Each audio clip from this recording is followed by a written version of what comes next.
All right, Jabosai, good morning. Good morning. Let me begin first by thanking the sponsors of this morning's daf. And again, I apologize. Thank you for those who texted me or emailed me.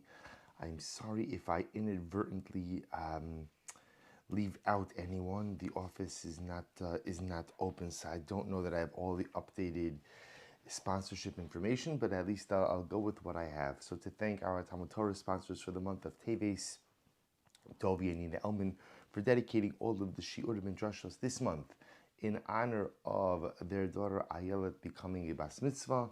May she continue to grow into an incredible Bas Yisrael and a source of nachas for her special mishpacha.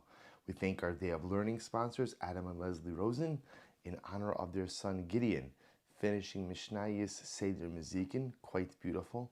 Alan Wiseman for dedicating the shir. This is actually a Shabbos dedication. I'm sorry that I'm just getting to it now. Alan Wiseman for dedicating the shir in memory of his father Moshe ben Laban, and we dedicate our shir in the Chusura for Shlema for Ruchama Aviva Bas Shena Chana. Again, I will say if I left out any of the dedications, please feel free just to email me or to WhatsApp me, and in Meretz Hashem, I will do my best to get them all in. All right, with that, let us begin. It's such a schus to be able to see everyone. It's schus to see everybody in the Beis Medrash at Shul. It's schus to be able to see everybody here on Zoom. Thank God my internet is back up, so now I can see for the first time. I can see everybody on my computer screen as opposed to just seeing, one person on my phone screen. Mamish, great to see everyone. And also with that, let us begin. We have a really incredible and beautiful daf ahead of us today. Today's daf is Lamed, and we are actually picking up from the top of Lamed. So we'll say, so remember again in yesterday's daf, towards the end of the daf, we ended off with a discussion regarding it's much more of what's generally considered to be like a Yardea discussion, namely again about mixtures. Specifically, again, chametz is aser. So the shaila, and again, we've spent a significant amount of time speaking about the nature of the isser of chametz. Chametz before Pesach, chametz after Pesach, chametz during Pesach. And in yesterday's daf, the Gemara got into, well, what about mixtures of chametz? Well, so just one word of introduction on this. Remember, we've already seen, based on the fact that the Torah uses a lashon of kol machmetzes. So remember again, since it says kol machmetzes by definition teaches me that even mixtures of chametz are going to be aser as well. This is incredibly important, even mixtures of chametz. So the shayla, in the world of mixtures, we now have two different types of mixtures. There's what's called min b'mino, where you have two like items which become mixed, and min b'she'eno mino, two dissimilar items which become mixed. So in general, the halacha is, and again, there are various intricacies, because some say min b'mino afilu b'mashu, right? If two like items get mixed together, so it can't really become an issue of taste. Why? Because since they are both the same, there's no real infusion of taste. The taste is the same. Min b'she'eno mino, two dissimilar items might be a little bit easier to gauge, because there you could see if the prohibited item infuses taste or not. So we saw a whole bunch of back and forth with this yesterday. Shmuel, Rabbi Yochanan, a couple of different Rav, Shmuel, Rabbi Yochanan, three different opinions on this discussion. So we come to the top of Lamed. Amar Rava. Rava says Hilchasa. Rava say the halacha lamaisa is chametz bizmano bein b'mino bein shelo b'mino aser b'mashu karav. So we'll say. So Rava says, and this indeed is the halacha lamaisa chametz bizmano, which means chametz on Pesach itself. Bein b'mino bein shelo b'mino. Whether chametz gets mixed in with like items or dissimilar items, aser b'mashu kirav. Chametz on Pesach, Rabosai, is aser b'mashu. Any minute amount of chametz, by definition, becomes aser on Pesach itself. This is incredibly important, Rabosai. So let's say, for example, just to illustrate this, so let's say during the year, you're preparing for Shabbos, and a drop of milk accidentally falls into your chicken soup. So everyone knows what's the halacha? Batal b'shishim, right? As long as there's 60 times more soup. So we'll say, when you have a little bit of chametz that falls into a mixture, even if there's 1,000 times more, we'll call it matzah than chametz, chametz is not batal on Pesach. chametz is aser b'mashu. So therefore, again, now I will say, there's an interesting discussion. Well, let me finish this first. Shelo b'zmano, however, again, not during Pesach itself, shelo b'zmano, bein b'mino, bein shelo b'mino, muter k'Rabbi Shimon. So we'll say, interestingly enough, Shelo bizmano, which means halacha l'maisa again after Pesach, then ultimately again any mixtures of chametz are going to be mutter, like Rabbi Shimon. And I will say, and I remember again, Rabbi Shimon was the one who held that halacha l'maisa, chametz she'avar alav Pesach is not only, but is a knas, right? Is a rabbinic penalty. It's not a biblical prohibition. And what Rabbi Shimon will hold is that knas only applies to what we call chametz be'en. Chametz be'en, only actual chametz.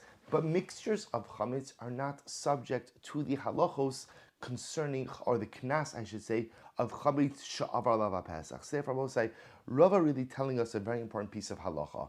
A mixture of chametz on Pesach, it's chametz aser b'mashu. Any minute amount of chametz automatically becomes aser. It doesn't make a difference what the chametz is mixed in with. Whether it's mixed in with mino, she'eno mino, makes absolutely no difference. Halacha l'maisa, again, chametz will be aser. Chametz she'avar alav Pesach, what about a mixture of chametz after Pesach? So that again, halacha l'maisa will be batal. Chametz will be batal on that mixture, because the only time that the knas of chametz she'avar alav haPesach ultimately again is problematic is when it's what's called chametz be'en, actual chametz. But mixtures of chametz are not subject to the knas. And I will say that indeed is halacha l'maisa. I'll just give you an extra kind of, it happens to be just an extra mara makom.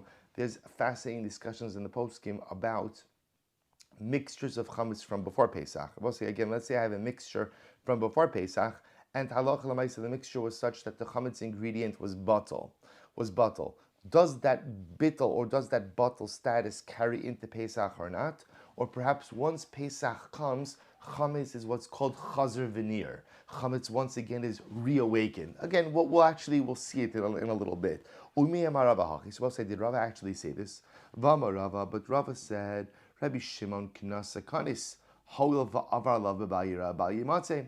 So we'll say, but one second, Rava said that halacha l'maisa, Rabbi Shimon imposed the rabbinic penalty. We'll say, remember again, Rabbi Shimon who holds that technically speaking, there is no lav, right? There is no prohibition on chametz after Pesach. So there's biblical prohibition. Rabbi Shimon holds that it's a rabbinic prohibition.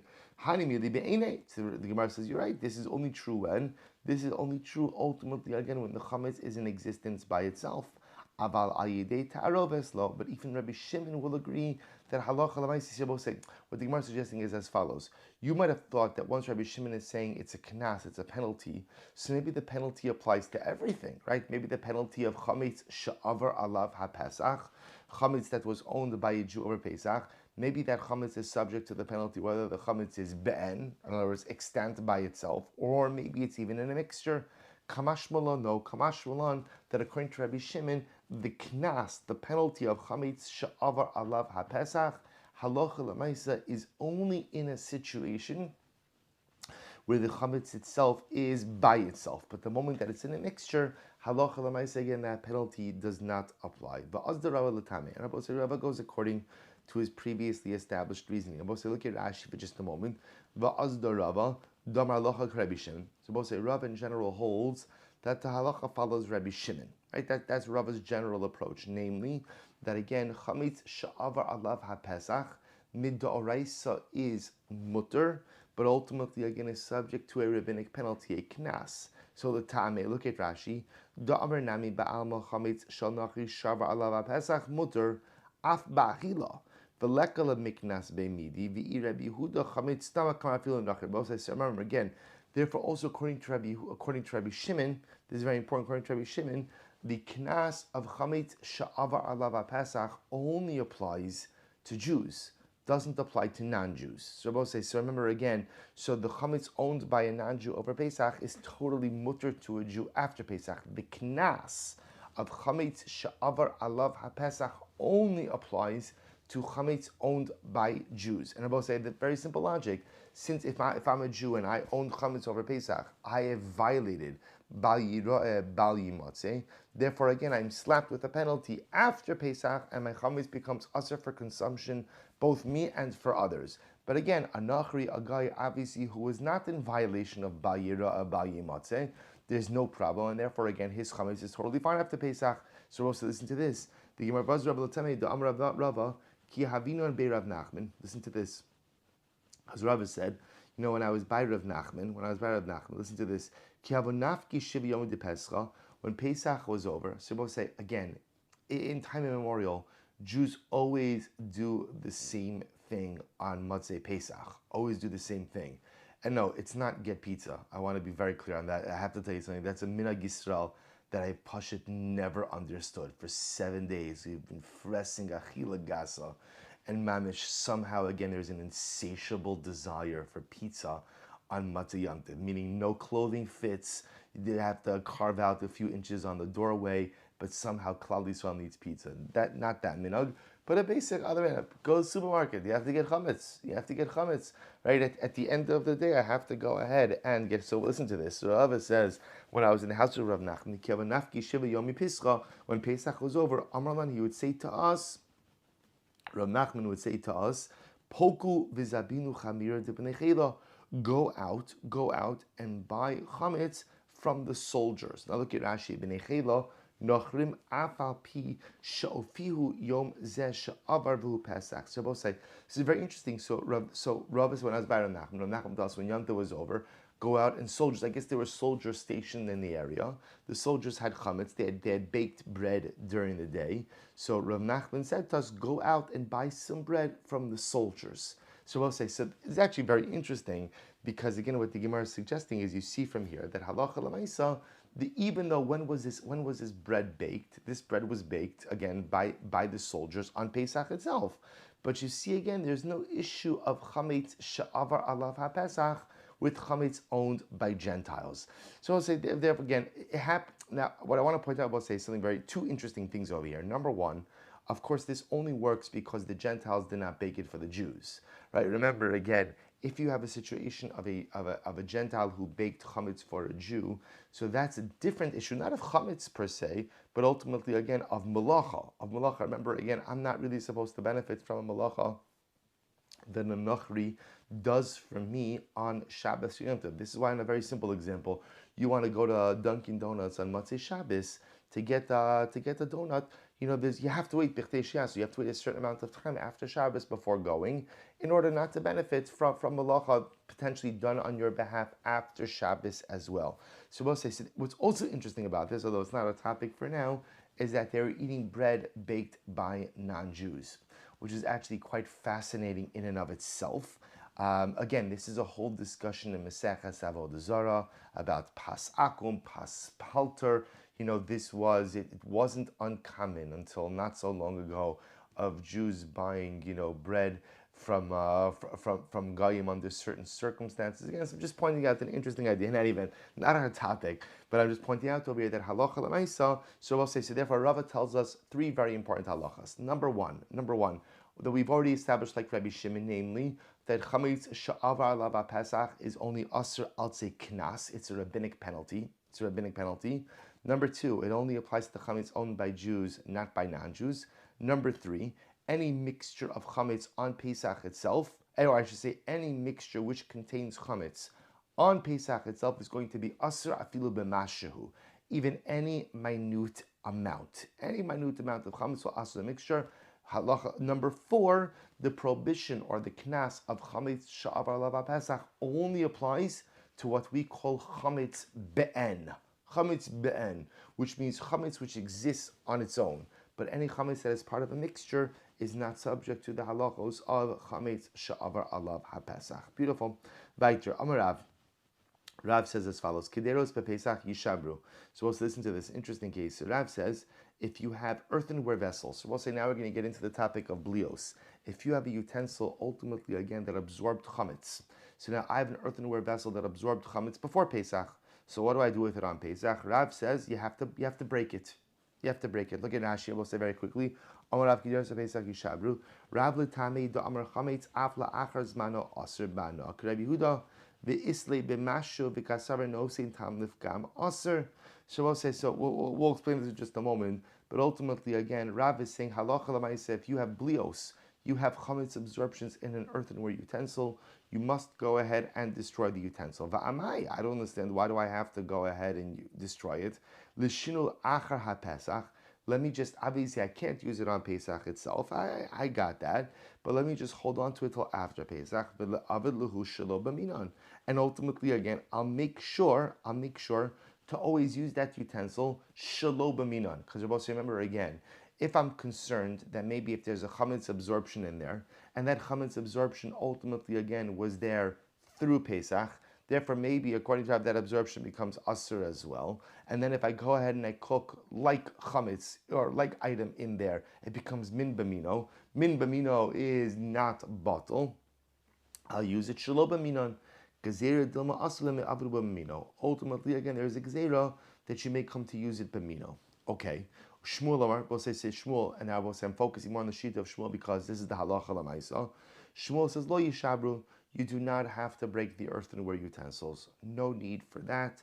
Ava mashi luhu la'achar zmano, va'avid behu bein b'mino, bein shelo b'mino. We'll say Shmuel holds that halacha l'maisa, there is no need to break anything.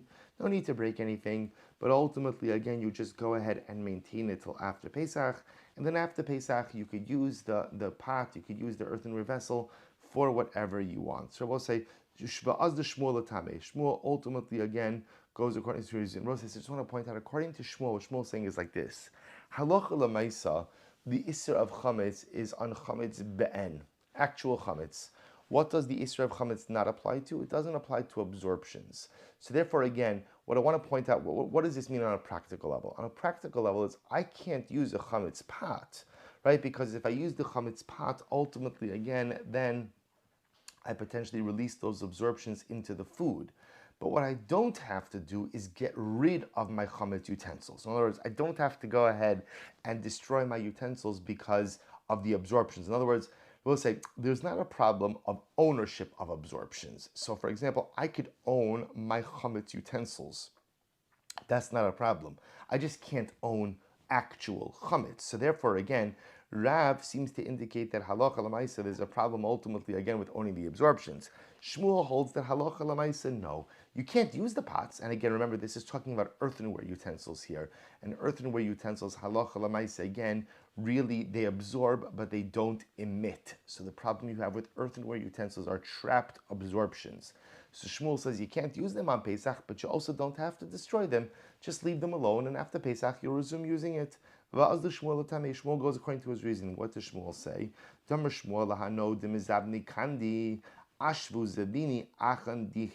let's listen to this. So we'll say, so apparently what used to happen is as follows. After Pesach, it was very common for the pot salesman. That doesn't sound right, right? For the utensil salespeople to go ahead. This was yeah, good. I'll keep it. So let's say, so again, this was for the cookingware salespeople, to go ahead and sell new cookingware after Pesach. So we'll say, so what would happen? Because some people used to think that, halacha l'maisa after Pesach you need new pots. We'll say in general, there's a lot of confusion around Pesach. You see this every year with sometimes like the crazy extent that people go to with cleaning it properly. Of course, you have to clean, but anytime something in your Yiddishkeit is making you crazy, chances are you're doing it wrong. The ways of the Torah are beautiful. The ways of Yiddishkeit are beautiful. If something is giving you anxiety and making you crazy, then you're just not doing it correctly. So we'll say, so apparently people used to buy new pots. They used to buy new pots and pans after Pesach. So we'll say, so what happened? So there was a shtigl price gouging sometimes, right? The demand was intense. So Shmuel told the utensil salespeople, he said, listen, if you price gouge, he said, I will make a public announcement that people don't have to buy new utensils. And if I make a public announcement that people don't have to buy new utensils, you're going to be out of business. So I'm happy to let you sell your stuff. But at the end of the day, keep your prices reasonable. V'ilo, because if you price gouge, darshina l'chuka Rabbi Shimon. I will go ahead and tell everybody that the halacha follows Rabbi Shimon. Rashi says, "Demutaros hakederos hayishanos lachar Pesach." Because also, remember again, the only potential reason you would say that pots after Pesach would be problematic would be because would be a result of chametz sha'avar alav Pesach. But remember again, we paskin like Rabbi Shimon, and according to Rabbi Shimon, chametz sha'avar alav Pesach is a knas, is a penalty, and the only time the penalty applies is when is to actual chametz itself. Remember, say again, just plain chametz, meaning not a mixture of chametz, and certainly not to absorptions of chametz. So you have over here Shmuel telling the utensil salespeople, guys, don't price gouge, or I'm going to darshan that people don't really need to buy new utensils at all. So we'll say, so the Gemara says, I velidrosh lahu the Shmuel Rabbi Shimon severely. So I don't understand, Shmuel, why don't you give that shear? I don't understand. Why not go ahead and give that shear? Why not tell the people, arm the people with the logic, with the knowledge that halacha l'maisa, again, the halacha follows Rabbi Shimon? It was very interesting. The Gemara says, Asrei derav hava. Because Shmuel wasn't in his own city. Shmuel was in the city of Rav. And Rabbi, remember again, Rav is on record as saying that halacha l'maisa, if you have earthenware utensils with chametz absorptions, you really do have to break them. So because Shmuel was not in his own city, he would not paskin halacha, which Rabbi say is such an incredible and beautiful display of humility. We saw this again in the beginning of Masechah Shabbos as well, not beginning of Masechah Shabbos, in Masechah, or in Eruvin, excuse me, we spoke about, again, how deferential a Talmud has to be to a Rebbe. In this case, again, Rav and Shmuel are not Talmud and Rebbe, they're peers. They're peers. But Lamaise, again, Shmuel thought it inappropriate, ultimately, again, to paskin halach and Rav city, which I will say is in general also about the need to be respectful to practices and norms, even if they're not our own. Sometimes, again, we find ourselves in circumstances and we might have a different set of practices or values or whatever approaches, and we find ourselves in a different. So often we like to go ahead and bring our hashkafas and our values and our practices with us and seek to impose them in every situation. A person has to know your hashkafas, your values, your practices are incredible, but sometimes you have to respect the minhag makom as well, even if it's different than what you would do. So Shmuel ultimately again says, listen, I'm not going to get up and give a shir since the halacha follows Rabbi Shimon because I'm in the city of Rav. Good. We'll say weiter. These fascinating cases. Hutanura, the tachu beitiche. So let's listen to this case. There was a situation, ultimately again, of an oven. Now we'll say, now just so you understand, in general we assume that whenever the Gemara talks about an oven, it's an earthenware oven. That's the assumption we're making. Now again, we'll challenge that in a bit, but Lamaisa, that's the assumption for now. Sahu tanura de tachu beitiche. So there was a particular oven that was smeared with grease. So we'll say, look at Rashi. He says, tachu beitiche, it's the first wide line. Shuma nosn lo bekarki, so venosin tam balechem. So what they would do is they would put some like schmaltz, they would put some grease on the bottom of the oven, and they would put the bread would bake on that. So it would accomplish two things. Number one, it would infuse some taste into the loaf of bread, but it also had like a shtickle frying effect. Right? So you baked, but because the schmaltz, because the fat was there, it also had a frying effect. So the Gemara says, listen to this. Asra Rava bar Ayilai lemecha rifta afilu b'milcha li olam. So we'll say Rava bar Ayilai said the bread is aser. The bread is aser, and you can't even eat it ultimately again with salt. So we'll say, which means this loaf of bread is prohibited for consumption. And I want to point out over here, this is not a case of chaylev, right? Chaylev is forbidden fat. This is a case of shuman, right? Shuman is permitted fat. So I just want to be clear on the situation. So here, I'm smearing the bottom of my oven with permitted fat. Right? Whether I'm actually putting the bread on it or I'm going ahead and baking the bread in it, the assumption is that the bread itself has an absorption of shuman, an absorption of the schmaltz, of the fat, the permitted fat. So therefore, Rabbah said it is usher to go and eat this bread. So we'll say, so why? Dilma asi lamechle bekuscha. Because you may come to eat this bread with kusach. Remember again, kusach is that Babylonian dip, made delicious, made of curdled milk, moldy bread, right? It's milchix. Right? So therefore, we'll say this happens to be a fascinating sugya that halacha l'maisa, you are not permitted to make, you can't make anything other than par of bread. This halachah in Shulchan Aruch. Gemara Maseches Avodah Zarah. You are not permitted to make fleishik bread or milchik bread, dairy bread or meat bread. Why? Because since bread is a meat staple, is a meal staple, right? That is eaten with all kinds of meals. The concern is that if you make a loaf that's milchiks or fleishiks, you just may come to inadvertently eat it with the other kind of food item and inadvertently transgress. So therefore the halacha is bread is always part of. Now the truth is we'll see there are some exceptions to that rule as well. But halacha l'maisa, so again Abba says in this case over here, someone smeared the oven with schmaltz, they put a little bit of fat on it or a lot of fat on it, baked the bread inside of that oven. Rava bar Ahiloi said that halacha l'maisa you can't eat the bread even by itself. Even by itself. Meisvei, so the Gemara says, really, is that true? Ein losh nasa b'cholov. Right? Well, so you can't go ahead and knead a bread with milk. V'im losh kalapas kula asura mipnei hergal avera. And if you did so, the entire loaf is asur because of hergal avera. And say hergal avera, same idea.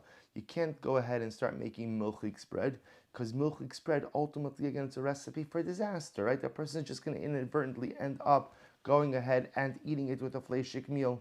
Kiyotze bo, similarly, Amud Bezer will say, Kiyotze bo, ein tashin es hatanur ba'alya. You also can't go ahead and coat an oven with alya, with fat.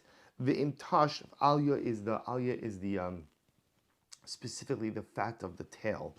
Vimtash kalapas kula asura. And if you did so, all of the bread baked inside of the oven is going to be asur. Ad shiyasik es hatanur. Until you go ahead and you burn out the oven, which will say essentially is another way of saying you have to kasher the oven. So in other words, in this case over here, again, I smeared the oven with the schmaltz. So again, so the Gemara is telling me over here that halacha l'maaseh, any bread baked with that schmaltz is going to be asur. But if you burn out the oven, then kasher the oven, then you could once again go ahead and cook part of bread in there, and you're good to go. Ha hosak hatanor mihashari. Now we'll say, now here's what's interesting, just to kind of frame the kasha in the right way. So we'll say when Rava, the Gemara seems to understand over here that in Rava bar Ahiloi's case, what he was saying was, once the oven was smeared with schmaltz, you can't cook bread, you can't bake bread in there ever. You can't bake bread in there ever. That's what it sounds like. Because any bread baked in there ever is going to be fleishiks. Yet now the Gemara brings another brayso, and the brayso says, same thing. You can't go ahead and coat the oven with the fat of the tail, but halacha l'maisa, if you did so, it's not a problem. You could always go ahead and burn it out. You could burn it out. You could kasher it. So the Gemara says, ha husakataner miyashari tiyufta derava bar ahiloi tiyufta. So ultimately, and Abba say this refutes the position of Rava bar Ahiloi, and indeed it refutes it. Therefore, Abba say halacha l'maisa, everyone will agree that if you coated the oven with schmaltz and you went ahead and you cooked the bread in that oven, that the bread is going to be fleishik and prohibited for consumption. But halacha l'maisa, if the oven is kashered, then halacha l'maisa, ultimately again you can go ahead and bake pariv bread in there as well. So the Gemara says as follows: Amrli Ravina the Ravashi. So Ravina said to Ravashi, "Me'abichi me'achar di isosiv Rava bar Eloi, amai ka'amarav kaderos bePesach yishabru."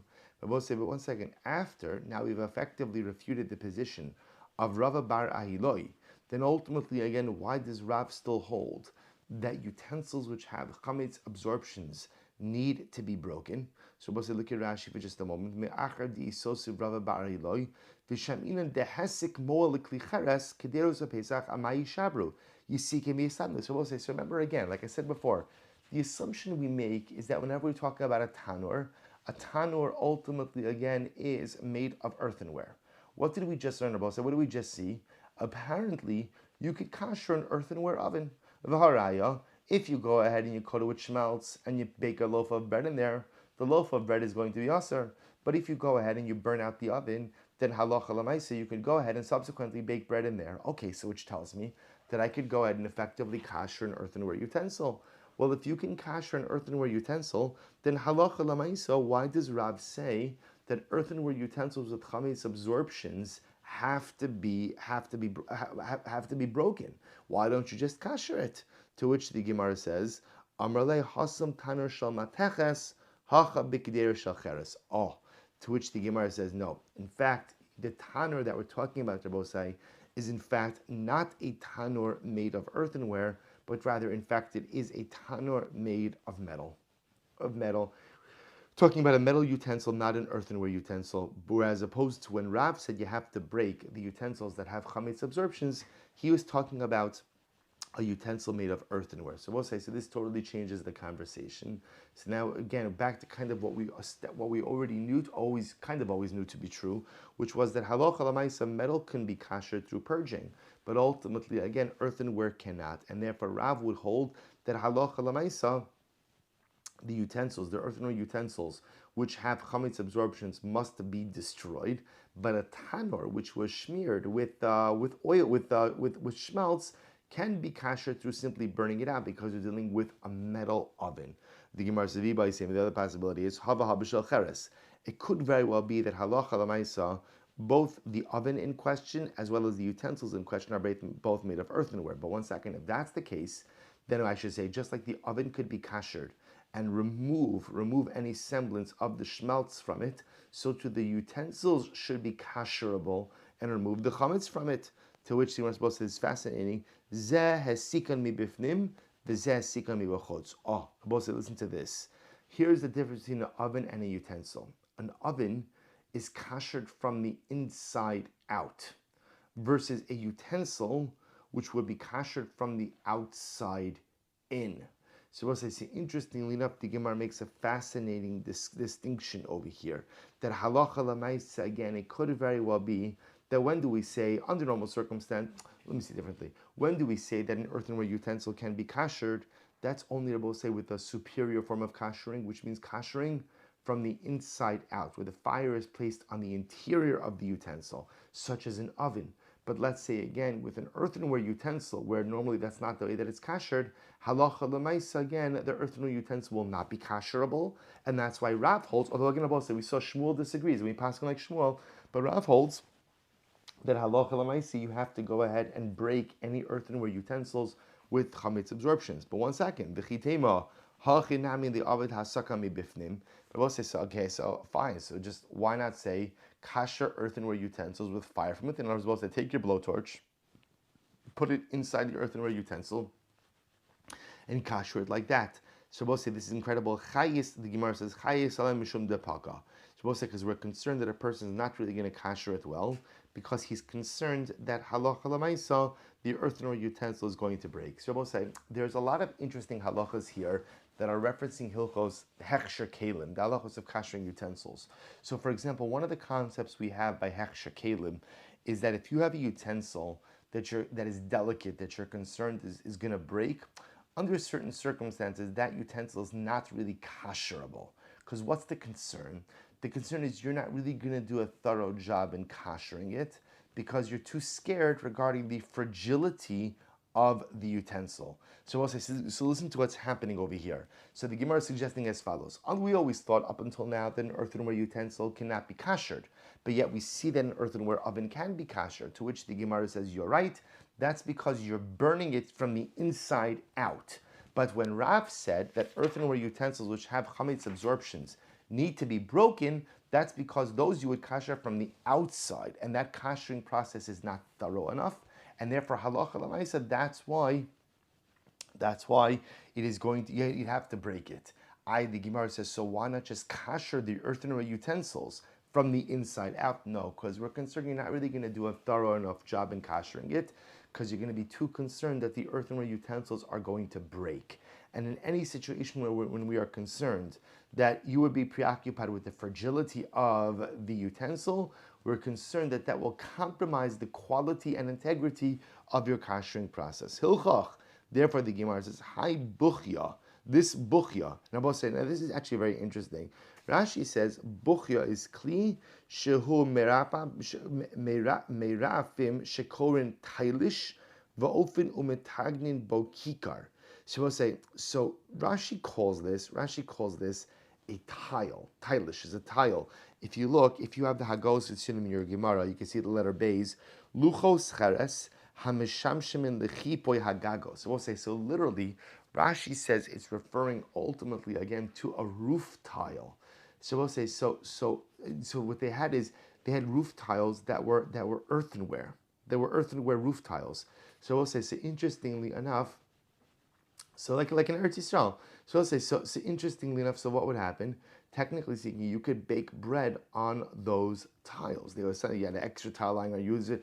Now it's interesting. We'll see later on that this buchya was actually circular in nature. So what you would do is you would actually go or semicircular, have some type of circular form. So listen to this. Hilchach hai buchya hesika mi bachutzu. So let's say so normally if you were to bake bread in the buchya, ultimately, again, what would you do? You would put the dough inside the tile or on the tile, and then you would put the fire underneath the tile. That's normally how you would do it. However, the Gemara says, "Hesiko mi bachutz va'aser." So we'll say under normal circumstances, I would say therefore, a buchya cannot be kashered because a buchya, like for Pesach, because a buchya, like any other earthenware utensil, ultimately is what? Is heated from the outside, not from the inside, and therefore halacha lemaisa can't be kashered for Pesach. However, the imal yogumri shapir dami. But interestingly enough, if you were to go ahead and fill it with coals, halacha lemaisa, it would work. So I say apparently, if you have a utensil, an earthenware utensil, which you could fill with fire on the interior, and there would be no concern ultimately again with breakage, then halacha l'maaseh that would be permitted on for kashering for Pesach as well. All right, so therefore we'll say a lot of very interesting halachas come out of this. So in general, we'll say you should know we don't kasher earthenware for Pesach. We don't kasher earthenware in general. There are certain exceptions to this rule with earthenware that hasn't been used for a prolonged amount of time. Like if you have an earthenware utensil that has sat dormant for a long time, there may be kulas associated with that. But in general, we don't kasher earthenware because we assume that when it comes to earthenware absorbs, but it does not emit. But we also see from here that halacha l'maisa again, the whole sugya with milchiks and fleishiks. But I'll just say something very interesting, just an exception to this rule. So in general, the halacha is you can't make bread that is milchiks or fleishiks. Bread can only be parib. The only exception to this rule, say, is if you make bread in a specific shape. So for example, let's say again, you make bread, in the form of a cow. That doesn't sound very appealing. But at Lamaisa, you make bread in the shape of a cow. So that's my fleishik loaf. So if there's a siman on the loaf, that halacha lamaisa again indicates that it's milchiks or fleishiks, Shulchan Aruch says that could be permitted. Another possibility also is if everyone knows that a particular type of bread is milchiks or fleishiks, that could also, for example, potato bread. I don't know why this is, for example, potato bread is often milchiks, is often dairy. So certain types of bread, which by definition are always, but again, general the halacha is we make bread parav. And this is incredibly important, I will say, because again, sometimes a person is baking challah, you're baking challah on Erev Shabbos, and again, you're also baking other things in your oven. Well, if you go ahead and you bake challah in your oven when you're baking your chicken, so your challah is fleishiks. And that is, one should not do that. Right? You could cover the chicken or cover I don't know if you could cover challah when you bake it, but lamaisa you have to make sure that the challah, that bread, does not become milchiks or fleishiks. Good. Weiter. Says the Gemara, Amrli Rabbeinu Rav Ashi, Hani Sakini bePesach. So we're going to spend now a little bit of time talking about kashering on Pesach, which is really quite interesting. Hani Sakini bePesach, Hechi Avdina Lo. So we'll say, how do you kasher knives for Pesach? How do you kasher knives for Pesach? So says the Gemara, Amrli Lididi Charata Ka'avidna. So listen to this. Ravina says to Rav Ashi, Rabbi, how do I kasher knives for Pesach? Rav Ashi says, by us we don't kasher knives, we just get new knives. So listen to this. Amrle teinach mar de efshalei de lo efshalei mai. Okay, Rabbi, that's very nice. Rav Ashi, you can get new knives. What about for the rest of us that can't get new knives? How do we kasher our existing knives for Pesach? Says the Gemara, Amrle ana ke'ein charata kamin. And Rav Ashi says, no. You don't say. I didn't literally mean that we actually buy new knives, but rather what I meant was we make our knives like new knives. How do you make your knives like new knives? So listen to this. Well, this is fascinating. So the Gemara says, Ana kein charata kamina. Katayo betina. So first thing we do is we wrap the handle in clay. Now we're going to see the reason they were doing that was to protect the handle while they were kashering the blade. Upar zalahu benura. Then we go ahead and we put the blade in fire. So therefore, both say they're kashering the blade of the knife through libun, through fire, Parzalayu denura, bahadr ma'elina lekatay baroskin, and then we uncover the handle from the clay. So both say the clay was there to protect the handle from fire, and then we go ahead and we put the handle ultimately in boiling water, because the handle itself could be kashed in boiling water. V'hilchasa, what's the halacha? Both say idi v'idi baroschen. Both the blade as well as the handle ultimately again could go ahead and be submersed in hot water. Ubikli rishon. But Rabbi has to be the type of boiling water that's a kli rishon. So kli rishon ultimately means a pot of fire, a pot of water that is on the fire. See, Baruch Fischel is on. Baruch Fischel could attest to this. He's done this many, many years for us in the shul. So we'll say, so that's how we kasher. So, right, so we'll say that what I want to point out over here is something very interesting, which is a halacha in the halachas of kashering. See, I both say the general rule is as follows. In general, when it comes to kashering, there's one rule that governs kashering, which is kibolo kach polto. However the item comes in, the absorption comes in, is how the absorption comes out. That's the general rule. And that's why Rav Ashi was saying that halacha lamaisa, again, a knife which generally could be used with, let's say, items on the fire or contact with hot items directly, is generally going to be kashered through fire itself. What the Gemara now is suggesting will say is as follows. Chametz, kashering for Pesach is an interesting thing, because an absorption of chametz before Pesach is a totally permitted absorption. It's only on Pesach itself that the absorption becomes problematic. So when I come to kasher my utensils before Pesach, I have to kasher my utensils from an absorption that, technically speaking, in this moment, is a permitted absorption. So because it is a permitted absorption, the halachos of kashering are a bit more relaxed. It's what's called hetera bala. The object or the absorption that is in my knife is actually, technically speaking, permitted. So because of that, generally hagala, putting an item in boiling water, will work for most things. Will really work for most things. And that's what it means already. The Gemara says, Idi v'idi beroschen b'kli rishon. Amar Rav Huna bar Rav Yoshua, eitz paror. What about a wooden serving spoon, or Rashi says magisin boas hagedera, really a wooden mixing spoon. Wooden mixing spoon. So what's the halacha? Magila beroschen b'kli rishon. Ultimately, again, all you do is you go magila beroschen. You go ahead and you immerse it in hot water, or actually do hagala in boiling water, ubikli rishon, which means a primary utensil on top of the fire. Kasara kibolo kachpolto. And I both say there it's a little bit more direct. Kibolo kachpolto, the way it goes in is the way it comes out. How is a wooden mixing spoon used? So a wooden mixing spoon is used in a pot on the fire, right? I use it to mix. So I'm mixing my chametz soup or my chametz stew. So now the wooden mixing spoon is chametz. How do I kasher it? Again, same way, by immersing it in a pot of boiling water on top of the fire. Boy mine mea memor. Said this is a great case. So they asked, remember the following case: Hani mani dekunya. Suppose to listen to this. We now come to the sugya of clay kunya. So this actually, the primary sugya of clay kunya, I will say, is in Avodah Zarah. Look here, Rashis Mun kunya, polymer, belaz, v'shalcheresu v'tavach ba'eber. So we'll say, listen to this. If you look, by the way, he has it. So we'll say, so this essentially, clay kunya are coated utensils. In this case, what we're dealing with is as follows. I have an earthenware utensil that has a lead coating. Now both say, now this is actually very dramatic, because earthenware, remember, as we just established before, absorbs and doesn't emit. Lead is metal. Metal absorbs and it emits. So we'll say, so what happens when you have a clay kunya? What happens when you have an earthenware utensil that is coated with lead? What is the status of that utensil, specifically vis-a-vis kashering? It's an incredible kasha. To which the Gemara says, listen to this. So the Gemara says, so we'll say, if it's one of the green utensils, if this is the clay kunya, that the earthenware part has a greenish hue, so it's very interesting. Rashi says, so apparently the alum content is very high of that type of earthenware. And halacha lamaisa, again, Rashi says over here, it absorbs, it has a strong absorption quality, and therefore it does not emit. So if it's one of the greenish utensils, then halacha lamaisa can't be kashered for Pesach. Kite bailacha, where does your kasha come up? So the Gemara says, Uchmi b'chiyuri, if it's a black one or a white one. Mai.